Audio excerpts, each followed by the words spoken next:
កំណត់បិណ្ឌមួយអើយទឹកប្រែកបងពួយរញជួយស្ពានឆាយរលឹមស្រេចស្រេច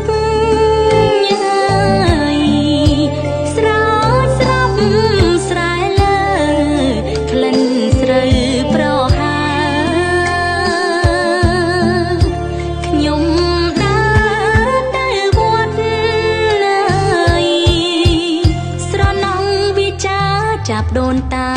យំអើយបណ្ដាំបិណ្ឌភ្ជុំខ្ញុំសែនកំស